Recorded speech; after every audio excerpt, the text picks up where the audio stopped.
Welcome to sauce TV. నేను మీ అభిజిత్. ఇటీవల కాలంలో మనం ఢిల్లీలో చూసాం పొల్యూషన్ ఏ విధంగా పెరిగిందో, అదేవిధంగా నెల్లూరులో కూడా తీసుకుంటే నెల్లూరులో కూడా కాలుష్యం రోజు రోజుకి పెరిగిపోతుంది. దీనికి కారణం లేకపోలేదు. ప్రధానంగా ఇక్కడ 2 థర్మల్ పవర్ ప్లాంట్లు ఉండడం, అదేవిధంగా తీసుకుంటే నగరంలో తీసుకుంటే మొత్తంగా చూడొచ్చు మనం ఎక్కువగా బయట ప్రాంతాల నుంచి వచ్చినటువంటి వాహనాలు, అంటే నగరం కావడంతో బయట ప్రాంతాల నుంచి జిల్లాలోని చాలా ప్రాంతాల నుంచి ఇక్కడికి వాహనాలు వస్తూ ఉంటాయి. ఎక్కువగా ఆటోలు వస్తూ ఉంటాయి ఇక్కడికే. సో దీనివల్ల ఏంటంటే నగరంలో పొల్యూషన్ రోజు రోజుకి పెరిగిపోతుందని చెప్పొచ్చు. ప్రధానంగా వాహనాల సంఖ్య కూడా పెరుగుతోంది.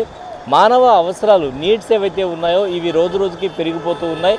అవసరాలు పెరగడం వల్ల ఏంటంటే ఉండేటువంటి చెట్లను కొట్టివేయడం, అక్కడంతా కూడా నిర్మాణాలు చేపట్టడం, నగరంలో మొత్తం కూడా అపార్ట్మెంట్స్ నిర్మాణాలు హెవీగా చేపట్టడంతో మనకి ఎక్కడ కూడా చెట్లు వరకు చూస్తే మనుషుల కంటే కూడా చెట్లు చాలా తక్కువగా కనిపిస్తాయని చెప్పొచ్చు, చాలా తక్కువ ఉంటాయి.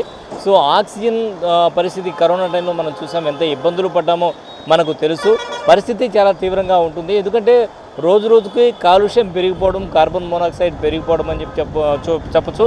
వాస్తవంగా మనం ఇక్కడ నెల్లూరులో ఎయిర్ క్వాలిటీ ఇండెక్స్ అంటే NAQ తీసుకుంటే అన్నమాట మనకు 76% మనకి ఇక్కడ కనిపిస్తూ ఉంది. ఇది మరింత పెరిగితే మరింత తీవ్రమైనటువంటి అవకాశం ఉంది. దీనివల్ల శ్వాసకోశ వ్యాధులు వస్తున్నాయి. ప్రపంచవ్యాప్తంగా తీసుకుంటే కేవలం వాయు కాలుష్యం వల్ల చనిపోయేటువంటి వాళ్ళు, అంటే ఊపిరితిత్తులకు సంబంధించి డిసీజెస్తో చనిపోయేటువంటి వాళ్ళ సంఖ్య 15 లక్షల మందికి పైగా ఉంది అనేటువంటిది అంచనా అనమాట. దీన్ని బట్టి చూస్తే పొల్యూషన్ ఏ స్థాయిలో ఉందో, అదేవిధంగా ఈ పొల్యూషన్ నగరం కంటే కూడా ఇటు రూరల్ ప్రాంతాల్లో, అంటే ఏదైతే థర్మల్ పవర్ ప్లాంట్స్ ఉండేటువంటి ముత్తుకూరు ఆ పరిసర ప్రాంతాల్లో తీసుకుంటే అక్కడ ఇంకా పొల్యూషన్ స్థాయి ఎక్కువగా ఉండేటువంటి అవకాశం ఉంది. సో ఈ పొల్యూషన్కి సంబంధించి ప్రతి ఒక్కరు కూడా జాగ్రత్తలు తీసుకోవాల్సిన అవసరం ఉంది.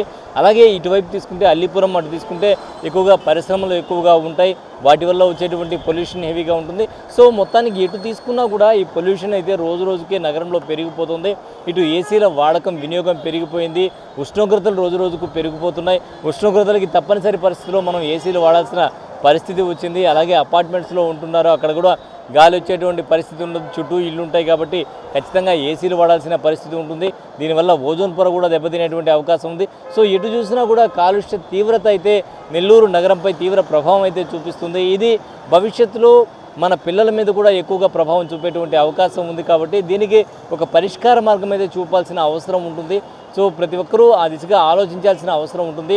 ఏక్ పేడ్ మాకే నామ్ అని ప్రధాని మోడీ ఏదైతే నినాదం తీసుకొచ్చారో, ప్రతి ఇంటిలో ప్రతి ఒక్కరు కూడా ఒక మొక్క తన తల్లి పేరు మీద వేయాలి అనేటువంటి మాట ఏదైతే ప్రధాని మోడీ చెప్పారో, ఈ మాటకు అనుగుణంగా ప్రతి ఒక్కరు కూడా ఏక్ పేడ్ మాకే నామ్ అని, ఏక్ పేడ్ కాదు 10 పేడ్లైనా మనం నాటొచ్చు, అంటే 10 మొక్కలైనా నాటొచ్చు. పరిస్థితి అంత తీవ్రంగా ఉంది. ఇంట్లో సాధ్యమైనంత వరకు మొక్కల పెంపకం మీద దృష్టి సారించండి. టెర్రస్ ఉంటే టెర్రస్ గార్డెన్స్ని ప్రోత్సహించండి. మొక్కలు నాటండి. మొక్కలు నాటితే మనం చాలా వరకు ఈ పొల్యూషన్ నుంచి రక్షణ పొందేటువంటి అవకాశం ఉంది. కెమెరామెన్ మహేష్తో హుసేన్, సాస్ టీవీ నెల్లూరు.